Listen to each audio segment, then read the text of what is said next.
Welcome, everyone, to this special presentation on what primary care and emergency medicine providers need to know about EOE in adults. Today, we're joined by the amazing Dr. Pooja Singhal, who is a board-certified gastroenterologist and director of women's digestive health at SSM Health St. Anthony Hospital in Oklahoma City, Oklahoma. Welcome, Dr. Singhal. We're so happy to have you here today. Thank you so much, Jackie. It's always a pleasure and honor to be here. And thank you for the amazing work that you're doing with patient advocacy and education. Well, thank you. Well, let's jump right in here.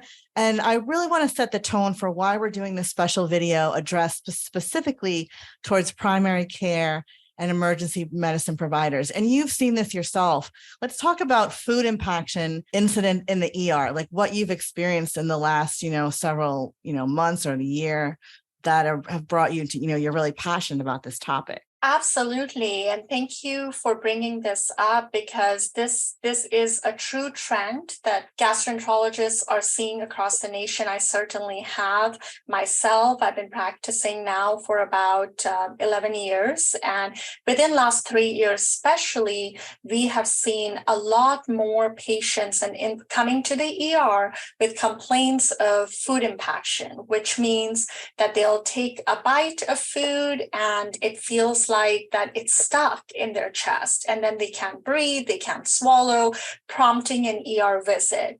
And the incidence, not only the incidence has increased, but more importantly, when we go in to remove that food bolus, the food piece, and go and see what was causing the problem, we are diagnosing more and more eosinophilic esophagitis, or also known as EOE. Oh, this is so important. Now, can you just give us a brief explanation of what EOE is? Absolutely. So eosinophilic esophagitis, basically very fancy 2 words, means that it's a disease inflammation of esophagus, which is a simple food tube that connects our mouth to the stomach and helps us swallow the food. So when there is inflammation, which just means that there's irritation, swelling of the esophagus, that's called esophagitis. And eosinophilic esophagitis, there's a cell that increases and deposits in the esophagus in more quantity than normal as a response, as an allergic response to food or environmental factors, and can then slow down the food going down the tube, or sometimes even cause strictures, which are these narrowing, a lot of scar tissue. And that's how people start having difficulty with swallowing. Now, this is a really important point. They don't just come to the ER all of a sudden with a food impaction. This is a progressive disease, correct? And what we're going to talk about today is how primary care physicians can really identify and understand the clinical presentation of EOE earlier so that they can make the referral to a gastroenterologist sooner so that the patient can get a diagnosis. So can you tell us why this is so important? What is the delays looking like by the time the patient actually gets the EOE diagnosis? Like, what are we talking about here? Absolutely. This is such a great point. And I'm so glad you brought that up, because just like with a lot of diseases, early detection and diagnosis with intervention is the key to prevention of complications. And similarly, in this case, EOE diagnosis or eosinophilic esophagitis diagnosis has been delayed for an average of 10 years, actually. And the reason, yes, exactly. The reason for that is because it mimics the symptoms of acid reflux. And a lot of times, acid reflux is so common, regurgitation. So acid reflux means when you have this feeling of burning sensation in the chest or food coming up your food pipe, those very commonly, those symptoms are secondary to what's known as GERD, gastroesophageal reflux disease. And eosinophilic esophagitis, one of the most common presenting symptoms are those symptoms, feeling of food contents coming up. So that delays the diagnosis quite a bit, because if the patients are not referred to the specialist Or if you're not thinking about eosinophilic esophagitis as a possibility of causing these symptoms, then you can keep treating it, partially treating it as reflux, and it can be very, very delayed. In fact, I'd love to share a story of a patient that I think really made an impact on me. I recently had a 32-year-old gentleman, and I got a call from the ER. And the call was that this gentleman, otherwise healthy, had a 200 milligram ibuprofen pill, which is this little, stuck in his esophagus. Oh my God. In my 11 years with practicing GI, I had never heard of that. I mean, that was unfathomable that the only presentation was the first time he had the pill stuck. So I went in, and sure enough, he had such severe swelling and stricturing that the little pill was stuck. And I talked to his wife for a long time, and she told me all about, oh yeah, he takes an hour and a half to chew his food. For years and years and years, since he was 13 years old, he drinks a lot of water. And I really, I was so impressed that he had had all these symptoms and signs for decades, and nobody had diagnosed. And also, he had just compensated. He didn't even know that that was not normal. So I really want to make a point of that. And our listeners should know about, both patients, primary care providers, and ER physicians should really know about the masking behavior symptoms. Well, that's amazing. Well, first of all, it was great that the ER called you. That's phenomenal. But let's back up and use your story to really shed light on what are some of the questions that a provider could ask their patient to sort of get a sense of, what they're experiencing. Yeah, that's a fantastic question. So I would like to, I remember mnemonic impact to remind myself, and it's easy to remember. So I stands for imbibing fluids. So somebody comes and is like, I'm drinking so much water after each bite. That would be a signal. That would be a screening thing. So our primary care providers should ask, are you having to drink a lot of water with each bite to swallow the food? The M of impact stands for modifying food. So are they having to cut it in smaller pieces or puree food to be able to eat it or swallow it? So like the question would be, if somebody's coming and talking about, oh, I have really bad reflux, I can't sleep at night. Well, how does the eating part, how does the dinner meal look like? Do you have to cut? Do you have to modify the food? P stands for prolonged meal time. How much time are you taking? With my story, I mean, an hour and a half is obviously not normal to digest the food unless you're, in a romantic date, taking your time. So you're not worried about the food. Exactly. And A in impact should raise questioning about avoiding certain types of food, like harder texture food, harder meats that's difficult to swallow. C stands for chewing excessively. So like masticating, like long time chewing. And then T talks about or refers to turning away pills and tablets. So a lot of times people are like, I just cannot swallow. And that could be that's a very important one, because a lot of times patients tell their primary care provider, hey, that calcium pill or that potassium pill is way too big. I can't swallow that. So, when providers are changing that prescription, a very reasonable question would be, let's talk a little bit more about that. Is this new symptom? How long have you had it?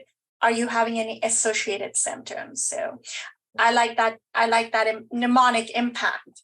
I love it too. And it's a good way for our healthcare providers listening to remember it. And we also have a cheat sheet on our website for primary care. It's a toolkit that's brought to us by Sanofi Regeneron that has these great questions that they can ask. Oh, Just like you fantastic. said, the impact, but it gives more details. But an impact is a great way to remember. Now, what I want to ask you, because we were talking a little bit before, and you mentioned that there are some comorbidities or health conditions that patients may already have that could spark the provider to ask follow-up questions. Could you go into that a little more? Absolutely, absolutely. So yeah, there are four different diseases that have a very high association with eosinophilic esophagitis, and those are history of allergies to food, allergic rhinitis, which means runny nose due to allergies, asthma, and atopic dermatitis, which is a particular skin rash that's diagnosed earlier on in life. And it has been reported that at least up to 78% people have at least one of these four comorbidities with eosinophilic esophagitis. So always remember that. So your suggestion for primary care providers would be to use that impact and ask these follow-up questions for them to see if they have any other clinical presentations that could prompt a referral to a gastroenterologist. Absolutely. So if somebody has come to your office complaining of acid reflux, regurgitation, and you have followed the protocol, you put them on the right medication to treat their GERD, and they're coming back for follow-up, and they're like, doctor, I am just not feeling better. There's something going on, and they've failed that treatment, they failed the trial of initial PPI or H2 blocker, then it's very reasonable to be very thorough and see, do they have history of food allergies? Do they have asthma? Do they have atopic dermatitis? Do they have allergic rhinitis? And use the impact, to further be like, okay, this could be eosinophilic esophagitis. Let's refer to the gastroenterologist. Now, in terms of EOE and does this affect more men than women in adults? Like, what does the demographic profile look like? Yes, that's such a good question. That's something very, very helpful. So it affects males actually 3 times as commonly as females. So more common in males, usually presents less than 50-year-olds. So children, adolescents, and adults. I have diagnosed quite a few. Most of my diagnoses that are through the clinic and through referral are 30 to 40-year-old demographic males. The incidence right now is 1 in 10,000 individuals annually, and the prevalence is 1 in 2,000.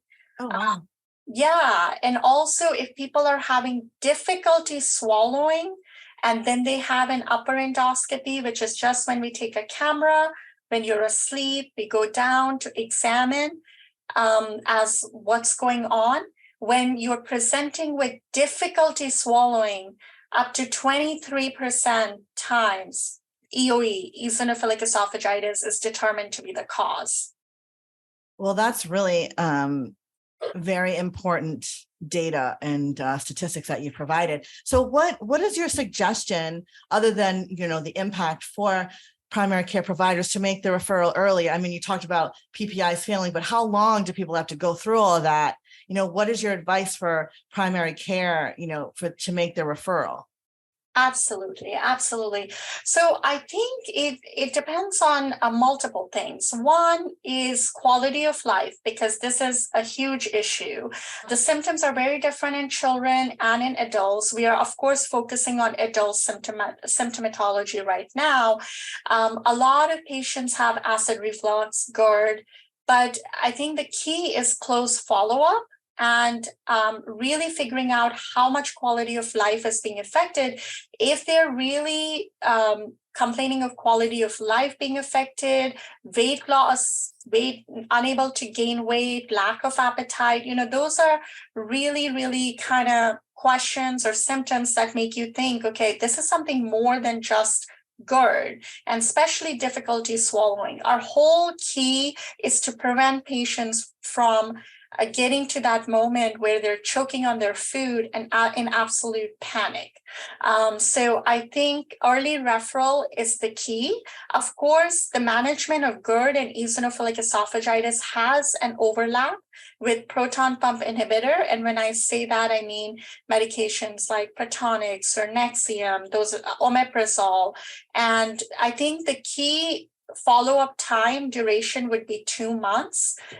So doing a trial of high-dose PPI, which is a treatment option for eosinophilic esophagitis and GERD, and following up is a reasonable option, but it can also mask the diagnosis and delay the diagnosis of eosinophilic esophagitis. So screen and the thorough history should prompt early referral, because we want to be able to go in and take tissue samples, be able to see those eosinophils on the tissue sample before they're masked and partially reduced with the treatment of PPI. So I'm biased, but from what I have seen, I would say early referral, early referral, early referral. Well, and we've talked to patients, and a lot of them say they were put on these continuous courses of PPIs. It got worse, and then they were even delayed more from their EOE diagnosis. So we definitely, we understand there's, interim treatments to kind of address the symptoms.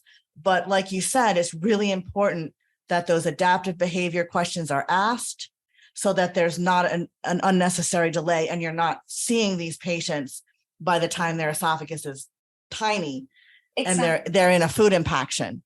Exactly. And that's what you want to avoid. And that's why we can't stress enough. And there are treatments, there's new medical therapies, pharmaceutical products that are out there now that can address EOE as well as other ways of managing it. So that's the exciting part. That's the exciting part, that so much research finally has been done for this disease in last decade. And now we have novel emerging therapies that are FDA approved that got launched last year. So there is treatment option. We are very used to food elimination diet. We're very used to PPI, but now we actually have evidence-based medication that really has shown good response. And it's important for everybody to know that, including all the providers. And I would also like to add, Jackie, one more thing I thought of from ER physician's perspective and, from gastroenterologist perspective too. Oftentimes when we go in and do a food impaction, it's very, very important to take biopsies at that time to have that initial eosinophil count. And make the diagnosis. And what I have learned is these patients just get lost to follow up. So it's very important to take ownership, because again, they don't like to, visit physicians regularly, which I understand, but it's very important to take ownership. Like what I do is I send a message to my scheduler, even if I'm coming on a Saturday night for a food bolus or a Friday night for a food bolus, I would send a message to my scheduler, hey, please schedule this patient for a visit in the clinic and a repeat endoscopy in 2 months.